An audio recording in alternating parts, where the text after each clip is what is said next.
많은 이들이 자신을 위하여 기도하고 자식을 위하여 기도하지만 참된 공덕은 그 길에서 오지 않느니라.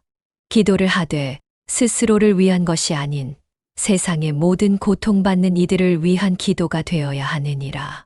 길을 잃은 아이들을 생각하라.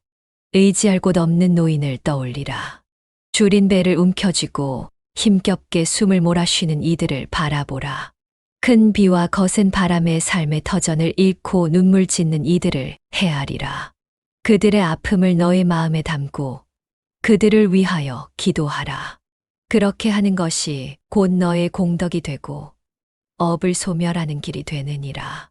사람들은 흔히 자신의 행복을 구하며 빌고 사랑하는 이들의 안위를 구하며 기도하나 그 마음에는 집착이 깃들어 있느니라.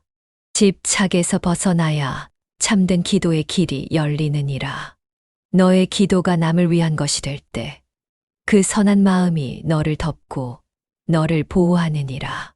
너의 공덕이 깊어지고 너의 업이 소멸되느니라.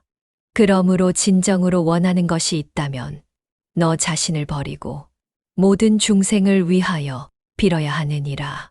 고아를 위한 기도는 그들에게 따스한 품이 되느니라. 노인을 위한 기도는 그들에게 평안한 쉼이 되느니라. 굶주린 이를 위한 기도는 그들에게 자비로운 손길이 되느니라. 재해로 삶이 무너진 이를 위한 기도는 그들에게 희망이 되느니라. 그대가 행한 기도는 바람이 되고 빛이 되어 온 세상에 닿게 되느니라. 그러므로 한 사람의 안락을 바라지 말고 모든 중생의 평안을 바라야 하느니라. 사람은 태어나면서부터 업을 지니고 살아가느니라. 전생의 업이 남아 삶을 흔들고 현생의 행이 또다시 업을 쌓게 하느니라. 하지만 선한 마음과 이타의 기도는 그 업을 덮고 소멸하게 하느니라.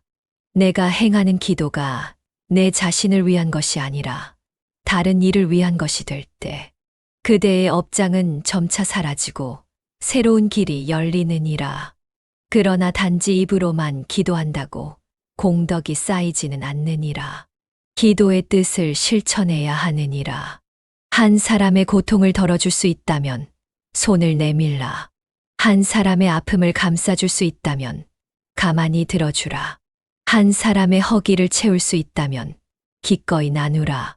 너의 기도는 너의 행과 하나가 될 때 더욱 빛을 발하고 더욱 깊이 쌓이느니라.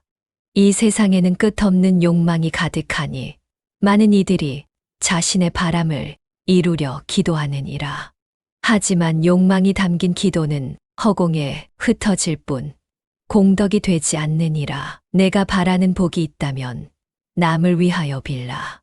내가 평안을 원한다면 남을 위해 평안을 구하라. 너의 공덕이 커지고 너의 업이 소멸되느니라. 자신의 기쁨을 바라지 말고 모든 중생의 행복을 바라라. 그렇게 하였을 때 너의 마음이 맑아지고 너의 업이 사라지고 너의 길이 열리느니라. 부처님께서는 기도란 곧 마음을 닦는 과정이라고 하셨습니다. 내가 원하는 것을 이루기 위한 기도는 결국 나의 욕망을 강화시키지만 타인을 위한 기도는 나의 마음을 정화시키고 나의 삶을 보다 넓고 깊게 만들어줍니다. 부처님께서 업보를 소멸하는 길을 가르쳐 주셨을 때 가장 강조하신 것은 바로 이타적인 마음이었습니다. 내가 아닌 타인을 위한 기도가 결국 나를 위한 기도가 되며 그 기도를 통해 업보가 변화하고 삶이 더 나은 방향으로 나아가게 됩니다. 사람들은 종종 자신을 위해 기도합니다. 건강을 기원하고 부유함을 바라며 가족이 평안하기를 빌곤 합니다. 이러한 기도는 절박한 마음에서 비롯된 것이니 잘못된 것은 아닙니다. 그러나 부처님의 지혜는 한층 더 깊은 깨달음을 요구하십니다. 나를 위해, 나의 가족을 위해, 나의 성공을 위해 기도하는 것은 여전히 나라는 집착에 매여 있는 것입니다. 내가 잘되고 싶다는 바람은 결국 나라는 존재가 분명하다는 생각에서 비롯되며 그러한 집착은 공의 진리를 깨닫지 못하게 하는 장애물이 됩니다.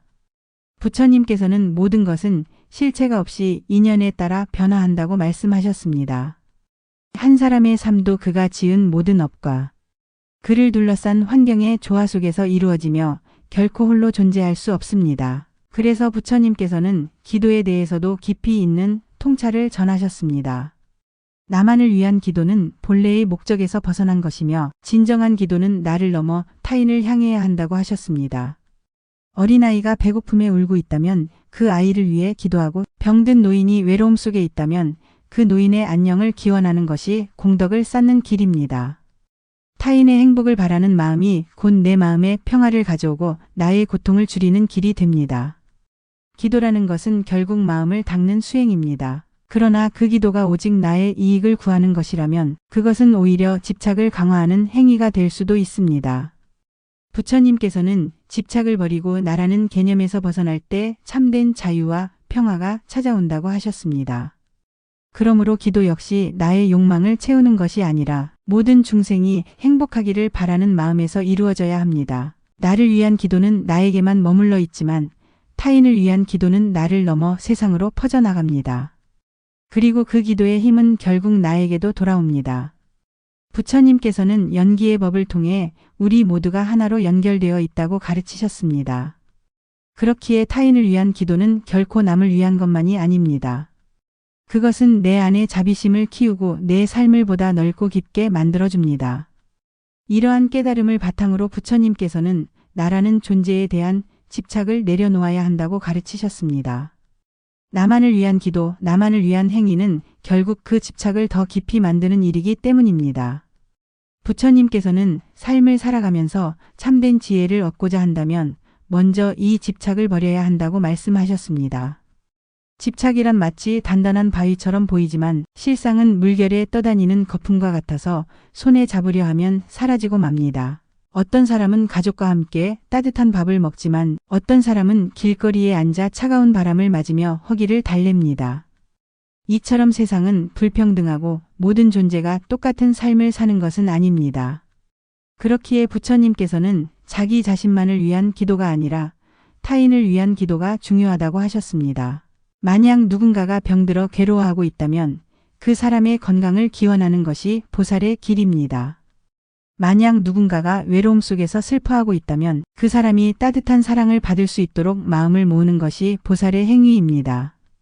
부처님께서는 이러한 기도를 통해 우리의 업이 정화되고 참된 공덕이 쌓인다고 하셨습니다.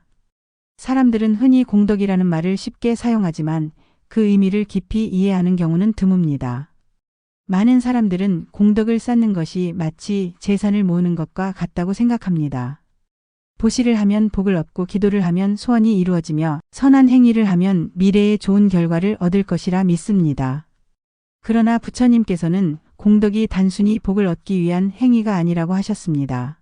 부처님께서는 선행을 베풀면서도 그에 대한 기대와 집착이 있다면 그것은 참된 공덕이 아니라고 하셨습니다. 나의 기도가 이루어지기를 바라고 나의 선행이 좋은 결과로 돌아오기를 바라는 마음은 결국 내 안의 욕망에서 비롯된 것입니다. 사람들은 흔히 업이란 피할 수 없는 운명이라고 생각합니다. 그러나 부처님께서는 업이란 단순한 결과가 아니라 우리의 마음과 행위가 만들어가는 것이라고 가르치셨습니다. 부처님께서는 업보를 단순히 개인적인 것으로 보지 않으셨습니다. 업보는 나 혼자만의 문제가 아니라 나를 둘러싼 모든 존재들과의 관계 속에서 형성되는 것입니다. 사람이 살아가면서 겪는 모든 일들은 혼자서 만들어낸 것이 아니라 여러 인연이 얽히고 설켜 이루어진 것입니다. 그러므로 업보를 소멸시키기 위해서는 단순히 자신을 위한 기도만으로는 부족하다고 하셨습니다. 업보를 소멸하는 가장 빠른 길은 타인을 위해 기도하고 그들을 위해 선행을 실천하는 것이라고 가르치셨습니다. 사람들은 종종 어려움이 닥쳤을 때 기도를 합니다. 그러나 부처님께서는 자신의 바람을 이루기 위해 기도하는 것보다 타인을 위해 기도하는 것이 더 큰 의미를 지닌다고 하셨습니다. 내가 원하는 것을 이루기 위한 기도는 여전히 나라는 존재에 대한 집착에서 비롯된 것이지만 타인을 위해 기도하는 것은 나를 넘어선 자비의 실천이 되기 때문입니다. 부처님께서는 타인을 위해 기도하는 것이 곧 나를 위한 기도가 된다고 하셨습니다. 우리가 누군가의 행복을 바라는 마음을 품고 기도할 때 그 기도는 단순한 말이 아니라 우리의 마음을 변화시키고 행동을 바꾸는 힘이 됩니다. 남을 위해 기도하다 보면 자연스럽게 내 마음속에 자비가 자리 잡고 그 자비로운 마음이 내 삶을 변화시키며 결국 나의 업보도 소멸되는 과정으로 이어지게 됩니다. 부처님께서는 무주상보시를 실천하는 것이야말로 보살의 길이라고 하셨습니다. 아무런 흔적도 남기지 않고 베푸는 것이야말로 가장 높은 수행이며 그러한 보시가 쌓일 때 비로소 업이 소멸되고 공덕이 이루어진다고 하셨습니다.